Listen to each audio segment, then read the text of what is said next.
Hello and welcome to the Anglican Flaneurs. It's an extremely warm Friday afternoon in the City of London, and I've got a short lunchtime today and I'm just going to have a wander around the City of London, East End borderlands, very close to the office. I've made my way out onto a very famous City of London street, it's Leadenhall Street. We've been here before and looked at the history of the East India Company when we did the tea and coffee trade vlog in the City of London. And it was also home for the Peninsula and Oriental Steam Navigation Company. Today's reputation is based around the insurance industry and particularly Lloyd's insurance market, with its iconic building. We're just passing the church of St Catherine Cree and we'll make our way on to Creechurch Street, named after the church. We're seeing a famous pub here called the Old Tea Warehouse. So this is a pub surrounded by religious history and can be traced back as far as 1592, where the Creechurch Monastery once stood. And the original East India Company tea warehouse was believed to have been built on the graveyard of the monastery, perhaps on or very close to this site. The pub is also famous for having 3 electronic dartboards, so if you fancy a game of darts in the City of London, this is the place to come.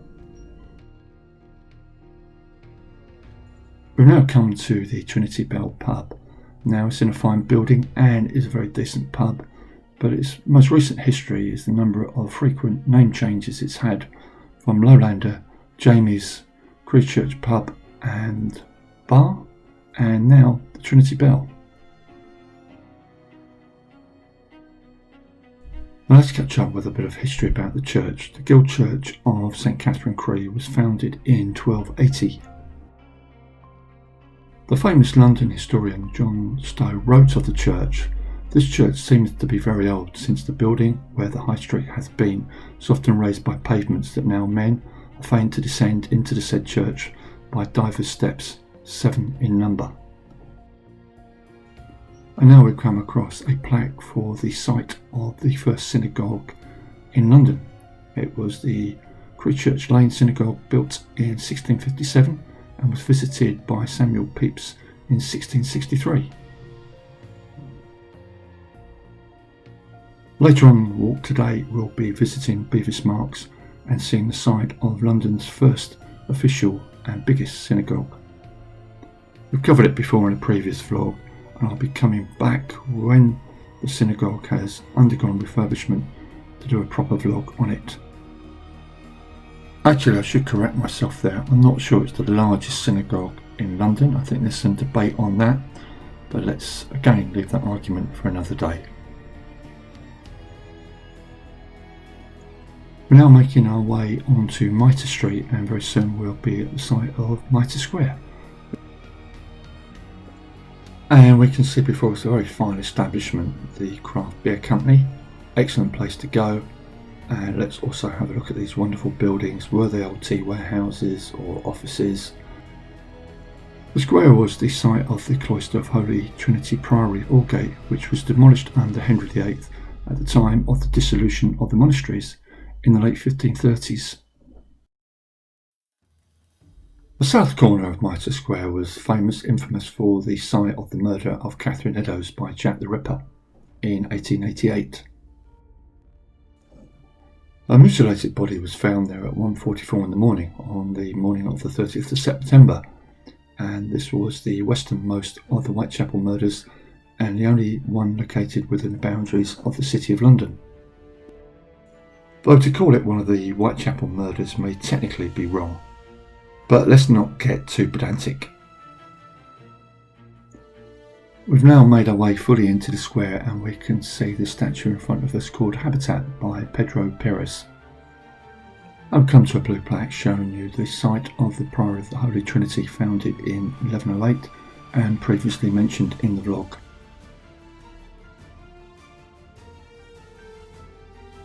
And an information board referencing the site of the Holy Trinity Priory and the place where Catherine Eddowes was murdered.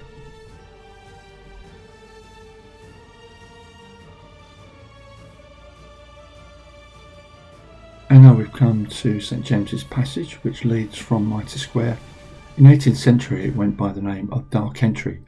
The passage tapered from 18 foot wide at its entrance to Mitre Square to 5 foot wide with only a distance of a couple of paces.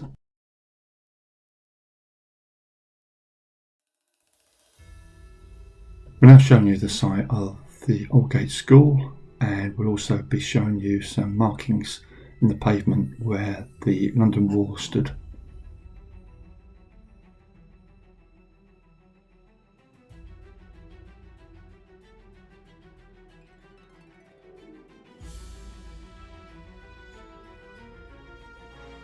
We mentioned in a previous vlog about the famous Bartholomew Fair when we did the video on executions in West Smithfield, and this fair has been a staple of London, or was a staple of London, for over 600 years, and there is an effort now, and a very well received effort, to recreate some of the features of that fair.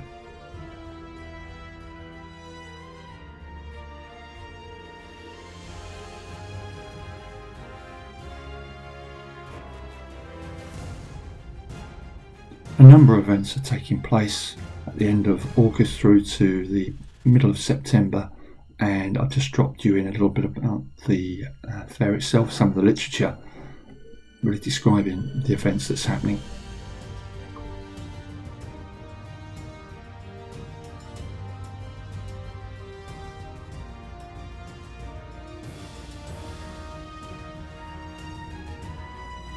And some of its events are being held in the square in front of us next to the Church of St Botolph without Aldgate. I won't go into details about the history of Bartholomew Fair. I did mention it in some detail in the blog that I've mentioned about West Smithfield and executions, so if you want to know more about it then please go to that vlog, which I will put in the description.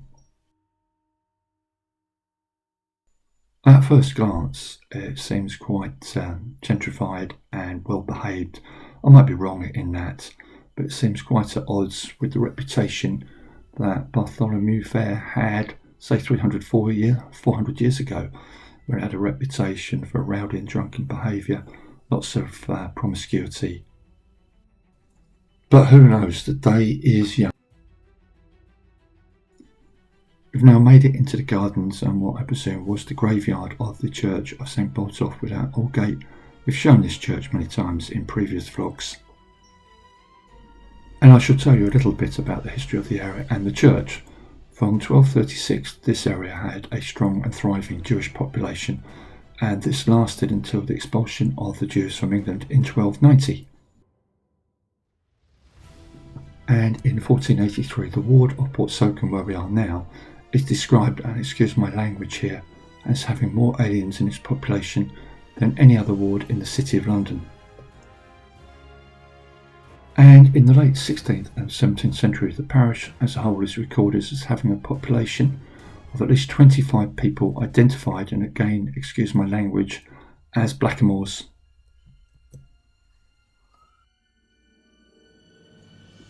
They appear to have arrived in London as a result of the war with Spain, being freed from Spanish slave ships. Many found work as sailors or interpreters, and some were servants, and one appears to have worked at the Whitechapel Bell Foundry. As mentioned previously, the parish records here are particularly informative, and if you want information then I would go to the book mentioned here, The Black Tudors by Miranda Kaufman.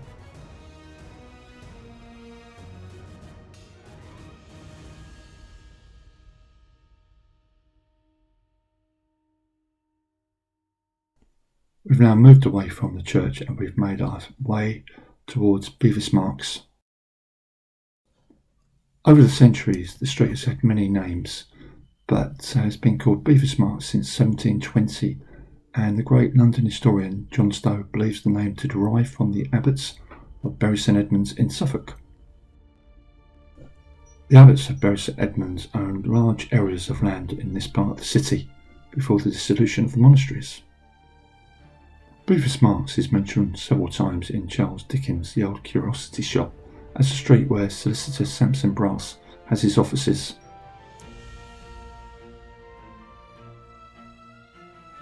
And as previously mentioned, it is the site of the oldest synagogue in the UK. We've shown it before in a previous vlog when we did a little tour of Houndsditch, where we connected that place with the Sydney Street Siege in a vlog just a few months ago, and I intend to come back here and do a real proper deep dive into the history of Bevis Marks Synagogue, but not today. Naturally, there is some debate as to whether it is the oldest synagogue in London and the UK. Obviously, earlier in the vlog we did mention the site of a synagogue in Creechurch Lane in 1657. But most of the history books have Bevis Marks as the oldest synagogue, and let's leave that debate for another day. And to our right hand side we're passing John Stow House. John Stow, without doubt, one of the great men of London, and who we mention in our vlogs almost as many times as we mention Samuel Pepys.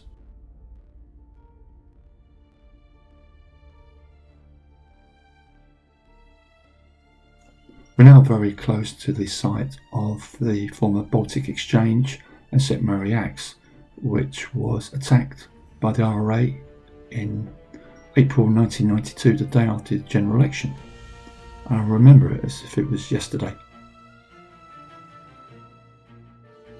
I was drinking that night in a pub just north of Leadenhall Street, and I can just remember all the windows blowing in and just the general state of panic.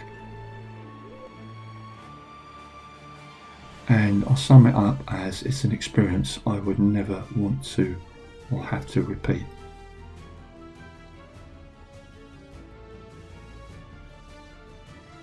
And now we're coming up to one of my favourite buildings in the City of London. Of course, this is always objective, but 70 St Mary Axe has been nicknamed the Can of Ham, and I really like it.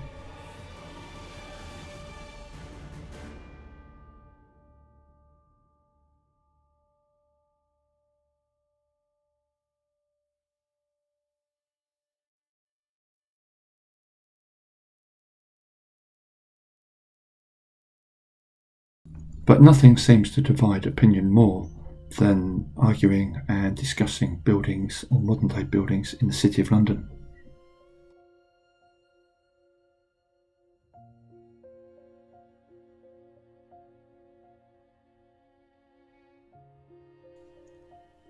I'm not too sure about the art that we see before us on the pavement, but I certainly like the building.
I'll have a good moan about the weather now. The temperature is nearly 90 and the humidity must not be too far away from about 90 degrees, 90% or whatever, and it's quite warm here, really warm in fact.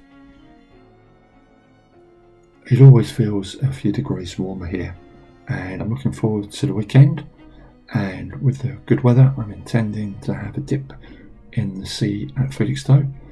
So by the time you see this vlog, you should see me paddling around in the North Sea trying to cool down.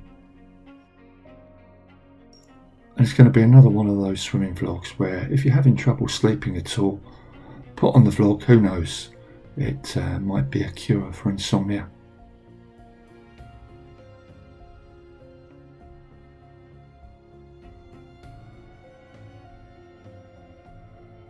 We're now turning right into Cutler Street. I've mentioned this before when we did our vlog on the Houndsditch and the Sydney Street siege. And at the end of the street I will show you a plaque to the 3 murdered policemen. For the vlog I did drop in just an image from the internet. I should have come to the actual place where the plaque was situated, and I'll now remedy that. And this is the plaque that I should have taken live footage of for the Sydney Street and Houndsditch vlog that I'll also put in the description. We can now see the very plush buildings of Devonshire Square. Now this is a 5-acre site with office buildings, with places of entertainment, with places to eat, and it's well worth a visit, but that's for another day. We're coming to the end of our walk now. It's a very quick walk today. It's rather rushed, and I've gone through lots of places of interest, maybe not done justice to them, but I will come back and do justice to them in the future. So that's it from the Anglian Flaneurs. Sorry for the very quick run through of many of the areas of interest, but hope to see you again soon.